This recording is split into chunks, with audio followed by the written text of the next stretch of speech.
Modular fixturing systems are widely used for holding the workpieces in CNC machine tools. So in previous session we discussed about modular tooling. Okay, similarly for work holding also we go for a modular system design approach. So that means modular design means it can accommodate variety of uh, shapes, okay, or it can accommodate variety of work parts. It can hold work parts of different sizes, okay. So it is like a common design, common feature, so that it can accommodate more number of work parts. So similar to modular tooling, where again, so you can use the same tool holder to hold different types of tools.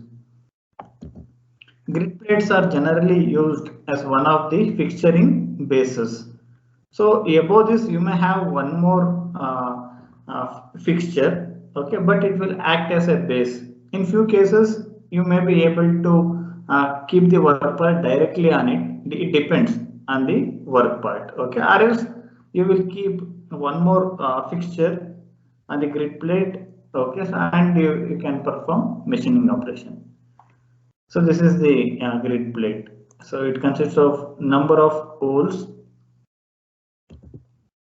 are provided with precisely drilled and tapped holes to facilitate the clamping operation. Necessary grid plates can be permanently clamped on the machine tool table. So that means, so if it is quite often used, okay, repeatedly, so without requirement for any other type of fixture, okay, so which need this much space, okay, then you can fix this grid plate permanently. If required, you can place smaller fixtures above it. You can clamp the smaller fixtures if required, okay. So these are a few examples, okay. So here you can see this is the grid plate.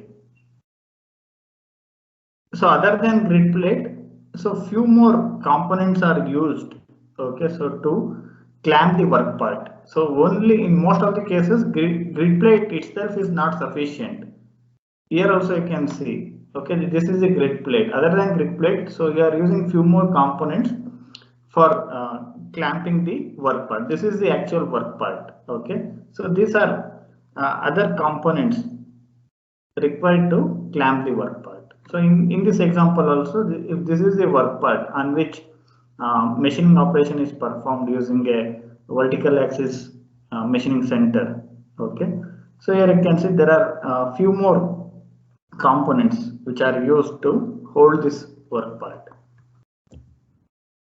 The grid plate can also be in the form of a cube with 4 parallel faces, which can also be used for clamping multiple workpieces. Using these holes, okay, you can clamp the parts. So you can use it for horizontal axis machining centers.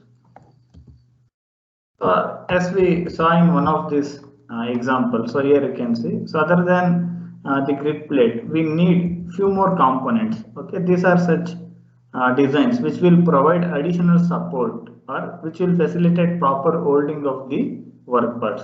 Modular fixture elements used for supporting complex workpieces. Next, CNC machining centers.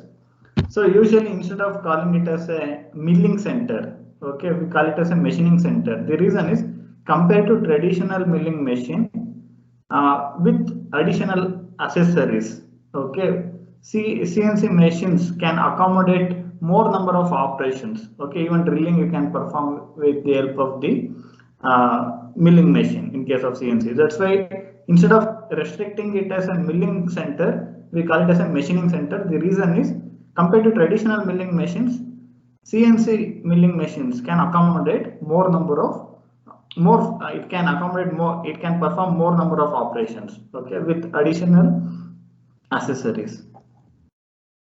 CNC machine tools were redesigned with greater emphasis on the structural rigidity, power available, as well as the ability to perform a variety of functions. So this also we discussed how we can enhance rigidity, okay, and what are the constructional features, that also we discussed earlier. Modern CNC milling machines have expanded machining capabilities by the addition of accessory devices, making them more versatile. Therefore, milling machines are now called as machining centers. Machining center means it is also a CNC milling machine, but instead of calling it as a milling machine, we call it as a machining center. So in machining centers, that means in milling machines, so there are two types: vertical axis machining center and horizontal axis machining center. It depends on the orientation of the spindle and the cutting tool. Okay, so if it is vertical, we call it as vertical axis. If it is horizontal, it is called as horizontal axis machining center. This is the example of vertical axis. Okay, this is the spindle. So here it is vertical in orientation. So in vertical axis also there are different design structures. Column. So here this is the traveling column machining center. The tool head is positioned on a cross rail supported by two heavy traveling columns by the side of the table. Okay, so here this is one column, this is another column, and this is the cross rail, and this is the tool head. Okay, and it can move in this direction. Okay, so this type of structure is called as traveling column. So here the column with a rail, okay, columns with rail, so they can move in a particular direction. So again, when this column and rail arrangement move, okay, so since the tool head is also attached to this, so this also will move. One more structure is gantry structure. This allows for the workpiece to remain stationary and be machined by the moving cutting tool. So this is also a widely used design structure in construction of machining centers. Next, multiple spindles. So in this case also there is only one spindle. Okay, that means at a time, so you are performing machining using only one cutting tool. Okay, that means if there is only one spindle, you can attach one tool to that spindle and you can perform machining. Okay, you can perform only one operation at a time. So if it is single spindle, otherwise, so if it consists of more than one spindle, simultaneously you can perform so that much number of operations. It may be a same operation on different phases. Okay, so that is the multiple spindle. These have 2 to 4 spindles with each spindle carrying out identical machining operation. That means it may be performing same type of milling operation, but on different phases of the same work part. Okay, so or if it is drilling, okay, on the same work part, if you want to drill 4 holes, now simultaneously you can drill 4 holes because there are 4 spindles and 4 drill bits are attached to that. Okay, that is possible in case of multiple spindle. This is the gantry type CNC machining center. So here the work table, okay, this is fixed, whereas this tool, cutting tool, will move. So this is the example of multi-spindle machining center. Okay, it is a horizontal, sorry, it is a vertical machining center. So here you can see one machine is consisting of 2 spindles. So that means simultaneously you can perform 2 operations. Next, horizontal axis machining centers. So there is in horizontal axis machining centers quite often, so rotary table will be used. So the advantage of rotary table is one of the most common accessory used with the horizontal axis machining center. It makes it feasible for the machining of all 4 faces of the component that are facing the tool. So here, suppose if you want to perform machining operation on all 4 surfaces of this rectangular block. Okay, so with the help of rotary table, after performing machining operation on one face, Next, you can rotate it for 90 degree. Next, phase 2, you can machine phase 2. Next, once again you can rotate it for 90 degree. You can perform machining operation on this phase 3. Next, on phase 4. Okay, like this. So with the help of rotary table, so you can perform machining on all the 4 phases. So this is the horizontal axis machining center. So here you can see the orientation of the spindle. Okay, it is horizontal in orientation.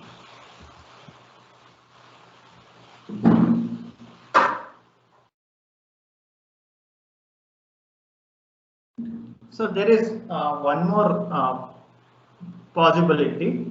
So if you can design such that you can rotate the spindle, okay, then you can have both horizontal and vertical axis in a single system. Okay, this is one such example. Spindles swiveling facility in horizontal machining center for machining in 2 different planes. So here, so most of the times it will be used in horizontal axis orientation like this, but if required, okay, so you can rotate the spindle and you can make it vertical axis. Next, pellet changer.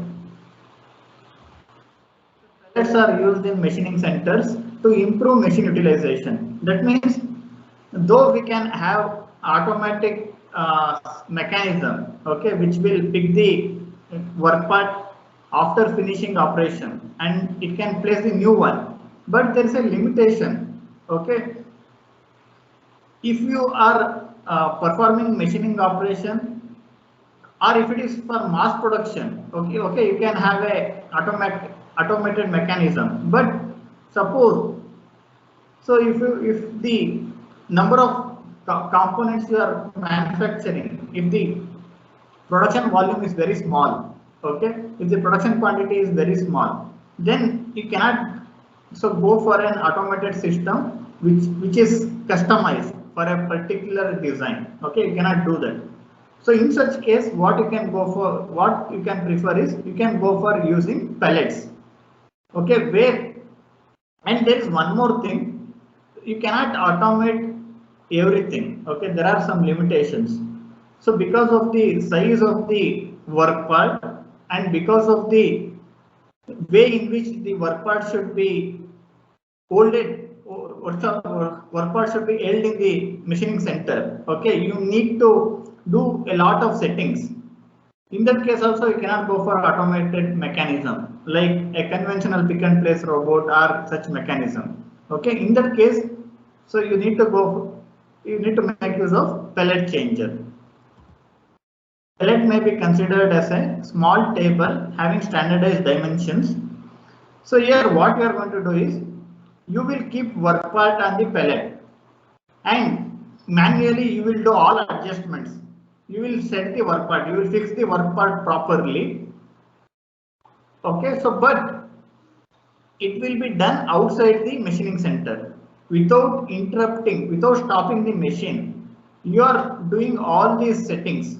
Okay, you will keep the work part on the pellet and you will do all settings. Next, after completion of the work part along with pellet, okay, so pellet will act as a fixture. Okay, then so after performing operation on work part number 1, next this pellet will be changed automatically. It consists of work part also. That means, so you are able to fix the work part manually without wasting time of machining. Okay, so the CNC will perform machining operation continuously without any interruption. But so manually you are fixing the work part with the help of these pellets, and even you have automatic pellet changers. So that means if you keep work parts on pellets, okay, so the pellet, with the help of the pellet changer, you can feed the work parts one after other. That we'll discuss. The blank components can be clamped, set up and unclamped on these pellets at a location away from the machine spindle without disturbing the machining function. Okay, one thing is machine setting. So that means after even before performing machining operation, you need to hold the work part in a proper orientation and it should be holded firmly. Okay. Next, after finishing machining operation on that work part, even taking it out, it may not be possible to do it automatically. Okay, then you cannot stop the machine and you cannot take it out there itself. Instead of doing that, what you can do is, so if it is possible for you to, so pick and place the pellet automatically. Okay, even if it is not possible to pick and place the work part automatically because of various considerations, you can have a pellet which you can feed and you can take it out. Okay, before feeding pellet to the machining center, you will fix the work part. Next, again after finishing operation, once again you are taking the pellet automatically out of the machining center, but later you will take the work part out of the pellet manually. Okay, so with the help of this you can improve the machine utilization, because so you are not stopping the machining center, whereas you are able to fix the work part before performing operations, before performing machining operation, and also you are able to take the work part out from the pellet, okay, without stopping the machine. So this is the advantage of using pellet. There are these are some of the designs, typical pellet designs used in horizontal axis machining centers, pellet with holes and pellet with T-slots. Okay, these slots are used to fix the work part directly, or you may use additional fixtures on it, depending on the shape of the work part. There are different types of pellet changers. Okay, so this is one such illustration. A typical horizontal machining center with an automatic pellet changer. Okay, here you can see it is a horizontal axis machining center because the orientation of the spindle, okay, it is horizontal. So this is the pellet changer. So that means if you want to perform machining operation, so you will keep work parts on this pellet. You will do clamping. Okay, so which may need it may be a manual operation. Okay, placing a work part on this pellet, it is a manual operation because of various reasons. Next, so you will fix components to pellets. It may be 3 or 4 depending on the automatic pellet changer. Okay, some may accommodate 4 sets of pellets. Some may accommodate 8, 10, 12. That means, so you are going to keep work part on all these pellets. Okay, then, so after performing machining on pellet A, okay, next you will supply this C. Okay, like that continuously you can feed the work part without stopping the machine, and you can perform the machining operation. So this is one more design. Okay, a typical pellet changer with a rotary style pellet changer. So here you can keep 4 work parts on this rotary pellet changer. Okay, so after performing machining operation on one work part, okay, so it will come to this position and this will move to a spindle. It will move nearer spindle and machining operation will be performed. At the same time, so the work part which is coming out of the machining center, okay, this you can remove. It may be automatically you can remove or manually you can remove. Okay, while removing this, while taking work part out of the pellet, you are not stopping the spindle. That means you are not stopping the machining center. This is one more arrangement where you can keep 6 work parts. Okay, this is an example. So here grid plate is used. Okay, here you can see machining operation is performed. Okay, on one pellet. So here now it is out of the machining area. Okay, suppose if you want to fix the work part, okay, here you can fix it. Okay, then you can feed. Okay, so like that it will be done. Okay, this is one more design. Here you can see, so this is the machining center. Okay, if you keep the work part on these pellets, okay, so these pellets will be fed one after other. Okay, so suppose if you keep the work part on this pellet, it will be sent for machining. Okay, after performing the machining, the pellet will be removed automatically and it will be sent to this location. Okay, next second pellet will go into the machining center, machining operation will be performed, and at the same time you can remove the work part outside the machining center. Okay, here like this. After completion of the operation, you can remove the work part. Okay.